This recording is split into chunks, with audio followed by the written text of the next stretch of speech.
Bonjour.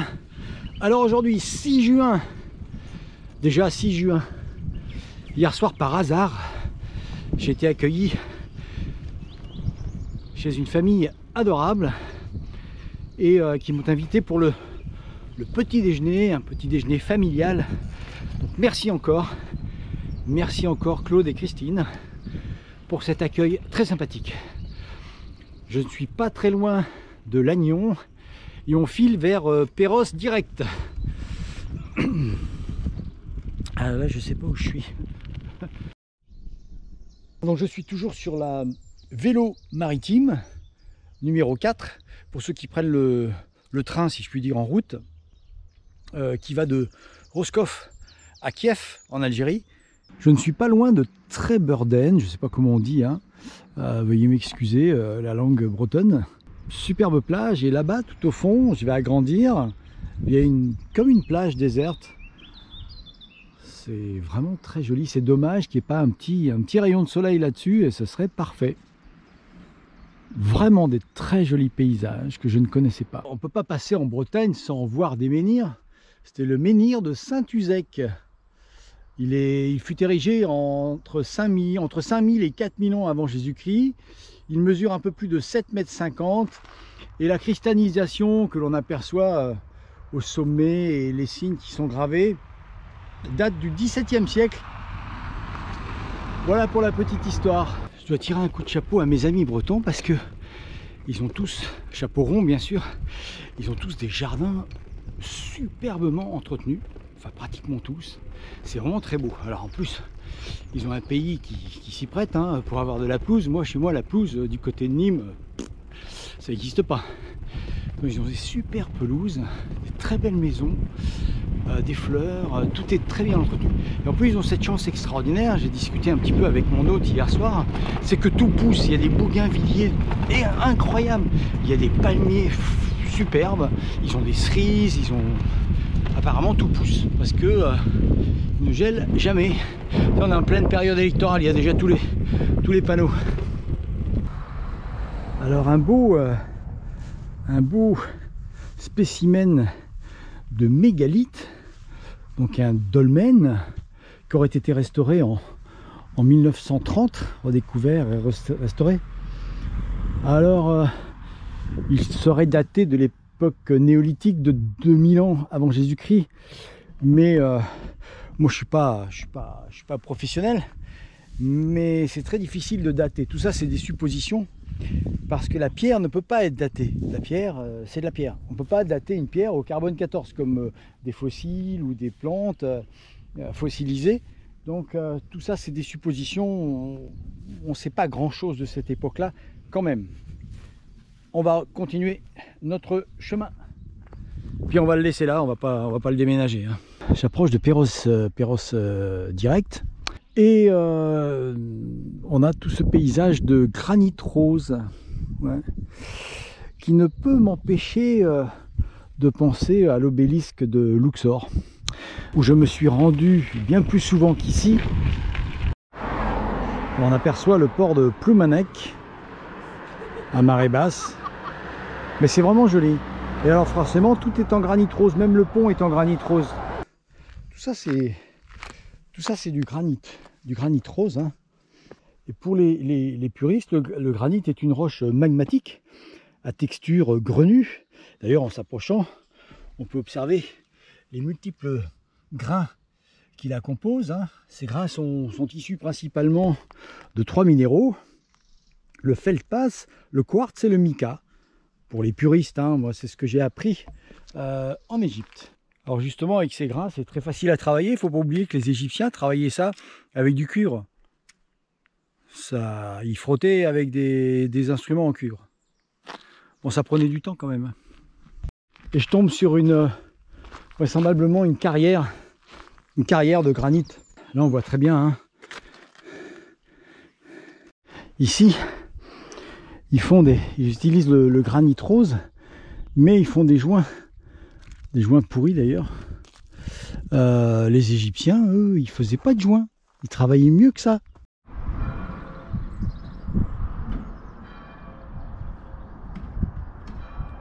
Bon bah je pensais arriver à midi à l'apéro direct.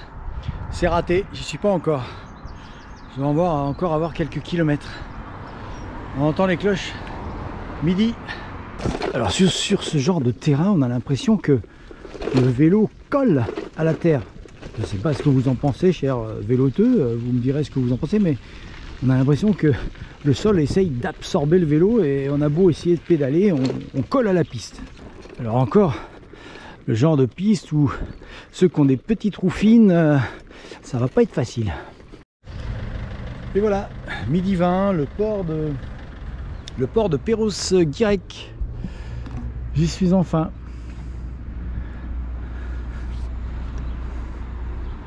Merci Christine pour cette délicate attention.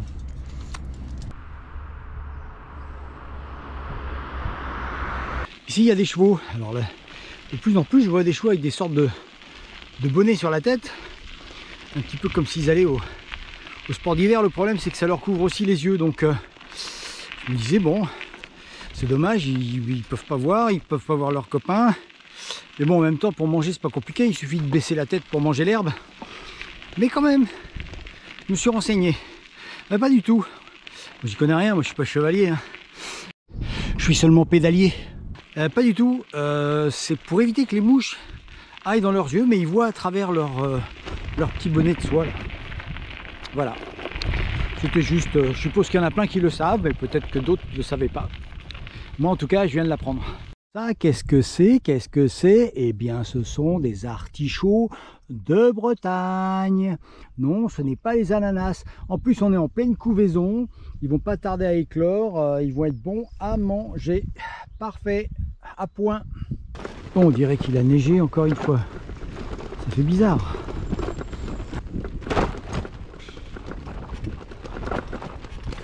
Là, je comprends pas. C'est plus... Là, on voit pas, mais le chemin, c'était carrément un ruisseau dans la boue. Donc, et là, je pousse. Ça se voit pas, mais ça grimpe. Je comprends pas, alors qu'il y a plein de routes. Pourquoi ils nous font passer là? Il y a, je sais pas. Bon, il y en a pas mal comme ça. Hein. Il y a des trucs. Putain. Ah, putain. Pardon. Oh. C'est de la boue en plus et il a même pas plu, donc qu'est-ce que ça doit être quand il pleut? C'est une énigme.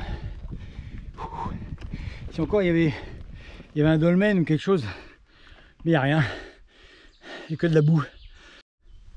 Et pourtant je me suis pas trompé, hein, je viens bien de là, c'est pas une erreur. Alors l'Eurovélo 4, il l'appelle aussi la vélo maritime. Je sais pas trop ce qu'elle a de maritime parce que franchement, depuis que je l'ai prise, par les quelques photos que j'ai fait quand on a approché la mer, on est plutôt dans les terres. Pour l'instant en tout cas, on est plutôt dans les terres. Donc on va voir la suite. C'est pas étonnant que de Roscoff à Dunkerque, ça fasse 1400 km. On dirait que ceux qui ont tracé l'Eurovélo 4 ont fait le maximum pour le faire le plus long possible. J'aurais pu faire plus, hein. Il suffit de regarder une carte, on n'arrête pas de tournicoter, retournicoter dans des villages. Je saisis pas l'astuce. Oui, j'aurais pu faire plus. À vrai dire, je sais même pas pourquoi ils l'ont fait si court. Je suis pas connaisseur, hein. Je suis juste un petit pédalier comme je disais tout à l'heure, mais je sais pas, c'est étrange. J'invente pas, le mec qui a fait l'Eurovélo 4, il est aussi tordu dans sa tête que le chemin qu'il a fait. Hein. C'est incroyable. Si je regarde devant, là. Moi je suis un peu bête, hein, c'est marqué sur le papier. Je le fais. C'est pas belle la vie. J'arrive dans un village incroyable, ça s'appelle Tréguier. C'est très beau. Alors là, je suis sur une passerelle entre Plouguier et Tréguier qui daterait de 1800... Enfin, c'est pas qu'elle daterait, elle date de 1833.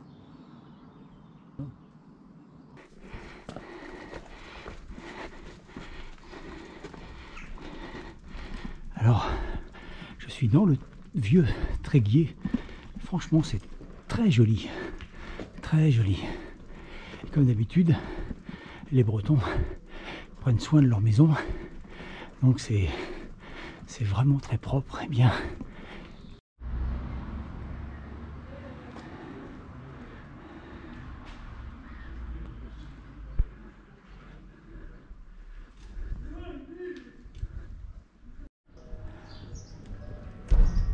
Par la même occasion, l'église de Tréguier, qui date de 2012. C'est ici que l'écrivaine d'Harry Potter s'est inspirée.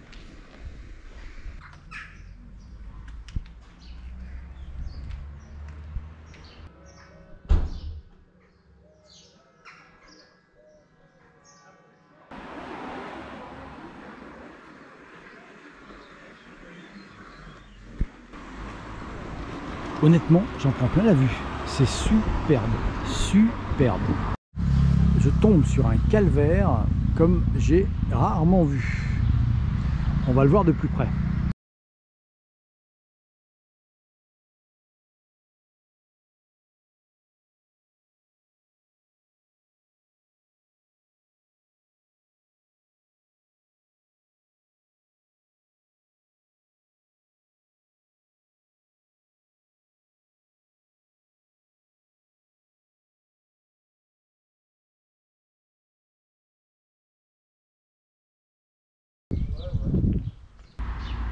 Ce calvaire a été commandé par les catholiques en signe de protestation contre l'érection de la statue d'Ernest Renan sur la place. Et donc il a été inauguré en 1904 en présence d'un cardinal, peu importe. C'est pas très vieux, enfin bon, c'est un peu tiré par les cheveux.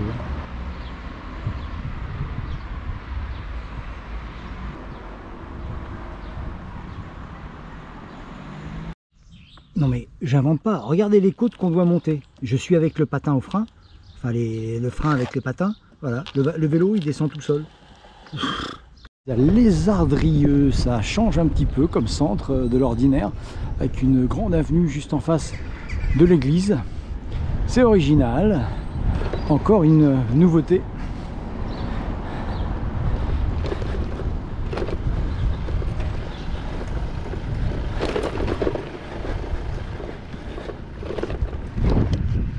J'ai fait exprès de m'approcher parce que de faire demi-tour et de m'approcher parce qu'il est vraiment original.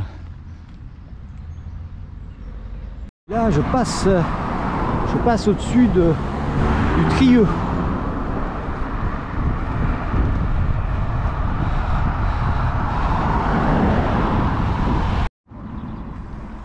On aperçoit le pont que je viens de passer sur le Trieux et la petite plage sympathique de Lézardrieux.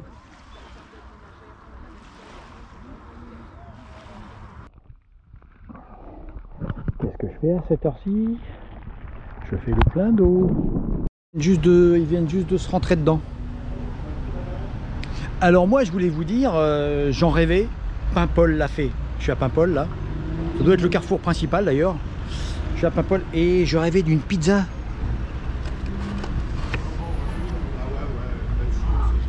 Et un dimanche soir à 18 h, c'est miraculeux. Le port de Paimpol. Et je prends d'ici parce qu'il y a un portrait de Corto Maltese ici que j'aime bien. Petite plage juste à côté de Paimpol. Et ce devrait être la dernière image de la journée de paysage. Alors ce soir, petit camping. Camping avec donc ça veut dire douche, toilette, le mini luxe quoi.